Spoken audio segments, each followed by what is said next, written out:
it's Editor Lauren here. This is 15 minutes that were cut from the most recent episode because we may have talked about a few things prematurely, but should be okay to talk about them now. Here's coverage for High Voltage, Kid Omega, Cobra, and Sanctum Showdown. I thought it was a fun conversation. So, little bonus episode from the same recording. There will still be a full episode covering the next patch and OTA later this week. I hope you enjoy. Happy. We have 2 more cards, and they'll both be available in a High Voltage Overdrive, which promises an epic twist. This is the 3rd week of the season, right? Second to last. I don't know if it's a 3 or 4 week or a 4 or 5 week season. Oh, chaos ensues. Anyway, we're getting a special High Voltage mode where 2 cards are available.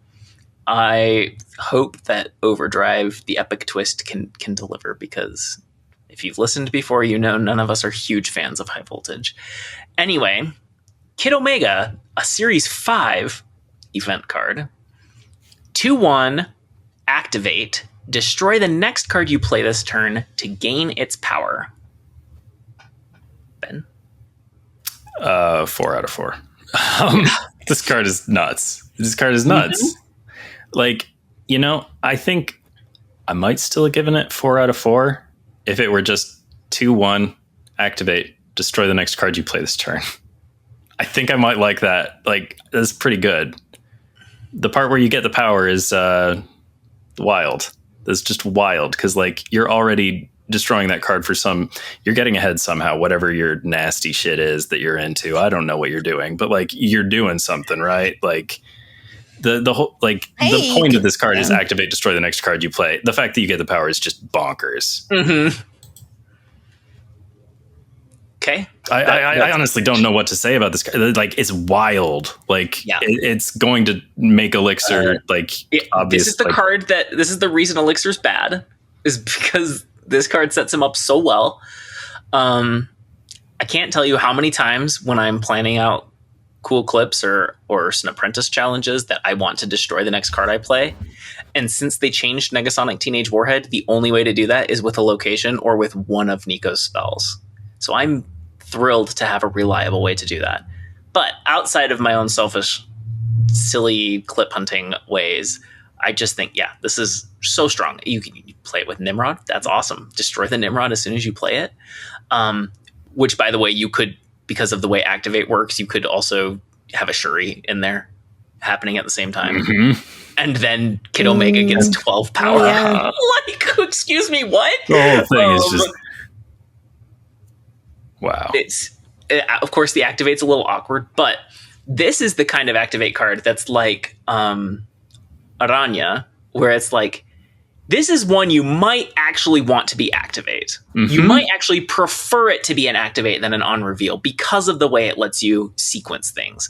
This is what Activate cards should be. But once again, that means it's more telegraphed. You can't surprise people. It's telegraphed, but what are you gonna do? It's telegraphed. Red Guardian, your Kid Omega. Red Guardian, your Kid Omega on turn 3 after you play it on turn 2. That's true. That's immediately what I'm doing. That is do you know a how many worthy use of Red Guardian. Red Guardian. I'm running Sam Wilson with the 0 power shield. Ooh. What I'm gonna do now. Wow, that shield is going to be pretty. That is going to offer some protection now, huh? Won't it? That's such an interesting thing to think about. Yeah, I like that. This card is so good. It's going to be super fun. Start playing my Madam Webs in the okay. You could destroy a gigantic, build up a huge lane, kill it with Venom. Venom explodes. It's fine because Kid Omega's sitting in an armor lane. I don't know. It's a very cool card. I don't know what happens after that. I'm just this is a card that adds something so new to the game that it's inspiring. You could just slot this into regular destroy, and it's just better. I don't even think you need Elixir around. This card is just such a high power level. Oh, yeah, I agree. I don't think you need Elixir at all. Elixir needs this card, but Kid Omega. Kid Omega would be fine. Okay, Ree. Yeah, I mean, you both gave it 4, so it's the same. But I will say you convinced me, because you know how low I am in Activate. I might have dropped him to a 3 for it, but you're right. That does just enable funky sequencing for shenanigans, like it's Shuri like the reason and stuff. Elixir Activate was too good. Like, Yeah, this Activate will be good for the same reasons. yeah, you Or guys similar. convinced me. Good job. You're both I wish winners. they'd figure out how to do Activate like this more. Not that it has to be this level of power, but I want Activate to be interesting, and I want it to be on a card where I would prefer it to be Activate. Yeah.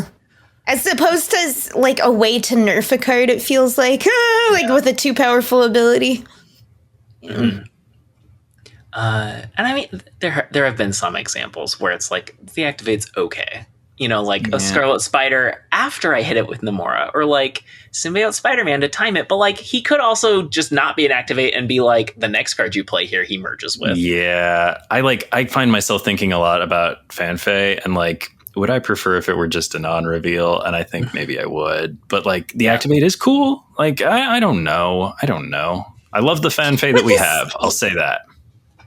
The surprise of things is a lot with you know what I mean? The benefit of move is like you don't know where the power is going to end up sometimes. You don't know if they're going to Heimdall or not Heimdall. And with things like Fanfei with Activate, it's like, okay, well, I know what you're setting up for now, and I can see whether I can account for that or not. You know? I do very often find myself not activating Fanfei, because sometimes it's just about the threat. It's just the threat. Like not playing Heimdall sometimes. It's the jazz thing. It's about the Heimdalls you don't play.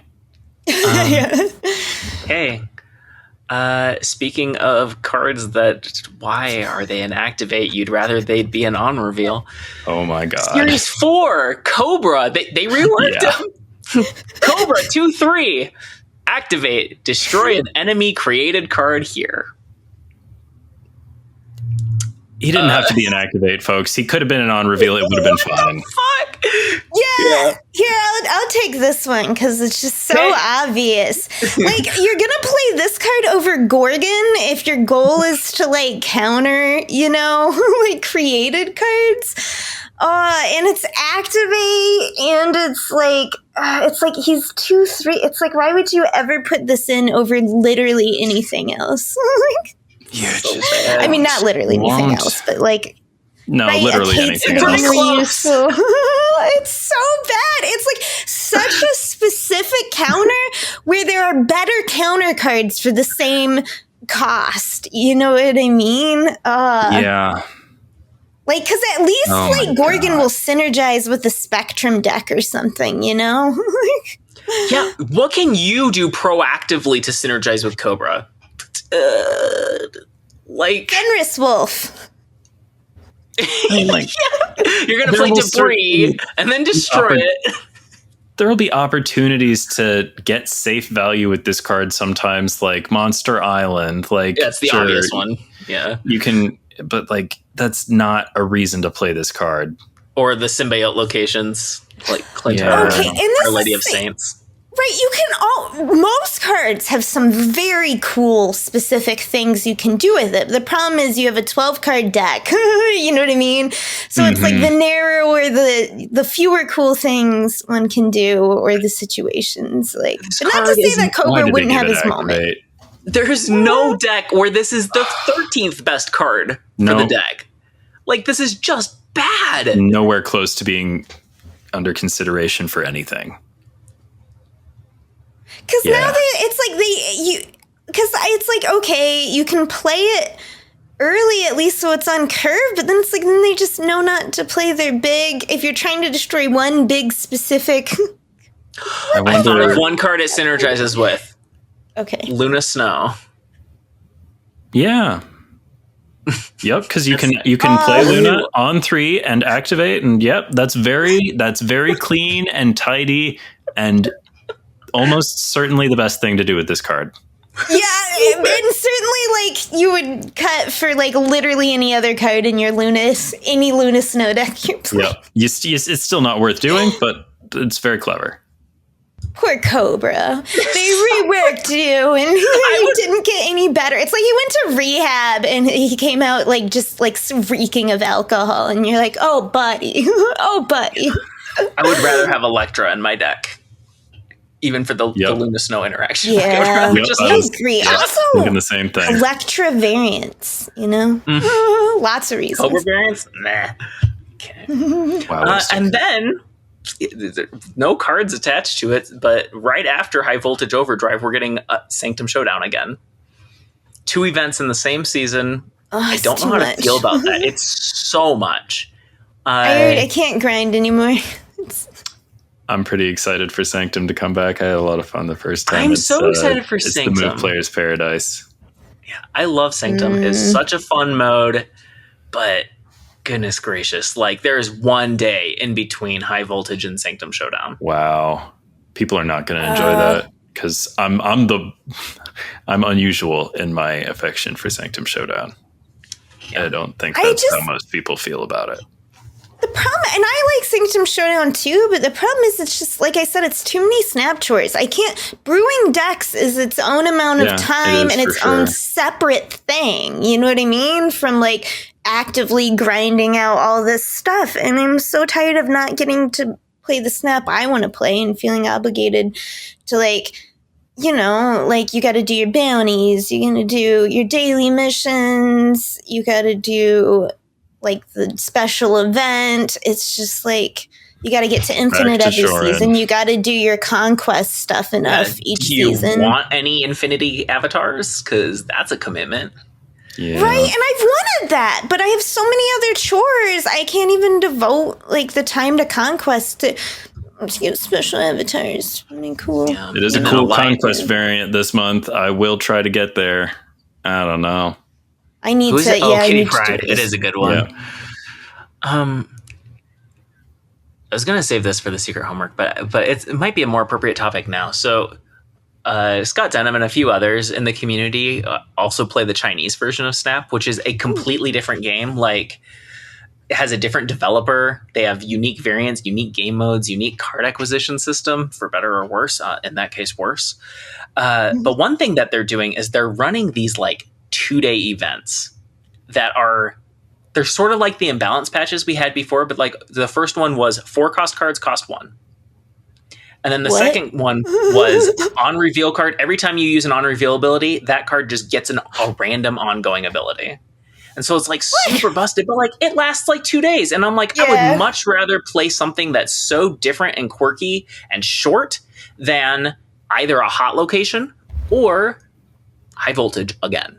Like, I would love to see them experiment with like hyper short event modes, little tavern brawl things or something. Yeah, I forget how long those last for, but the problem is if that was part of the regular ladder, that's rough on your casual user. That's just going up and doing play and not like seeing all these. And all of a sudden, everything works different, and they're like, "What the fuck?" And get upset. And if you attach rewards to it, then suddenly it's more chores. Unless it seems like really it'll seem right, like the game's broken if they get in and they're just like, "I just want to play my fucking golded out destroy deck that I always play every day." You know what I mean? And then all of a sudden, shit's different.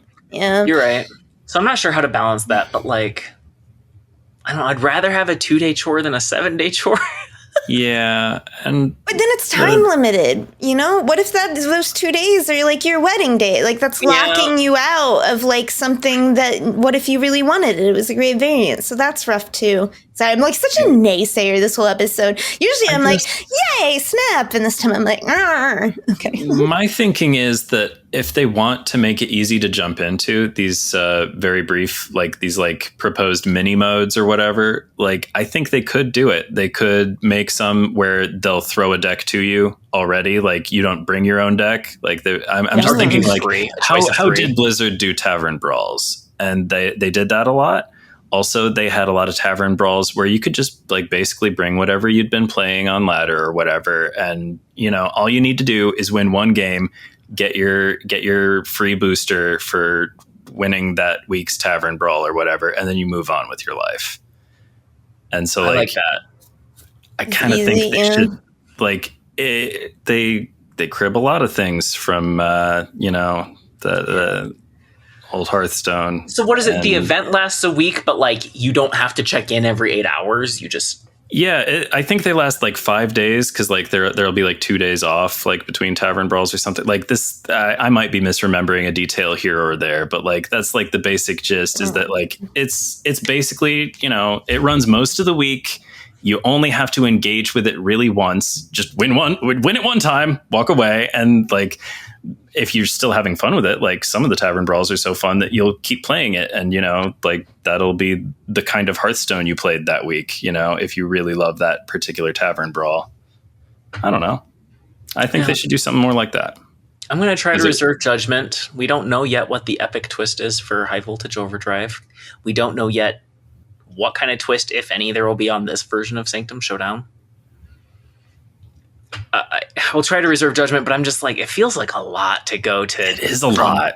From 0 events in a month to 2 back-to-back. I didn't like it the last time the high voltage thing came back seemingly 5 minutes later. Like that was so like demoralizing. I was like, I can't do it. I don't have it in me. I know I don't. The Twitch I found it within me, but like, oh my God, it was like pulling teeth. I did not like it.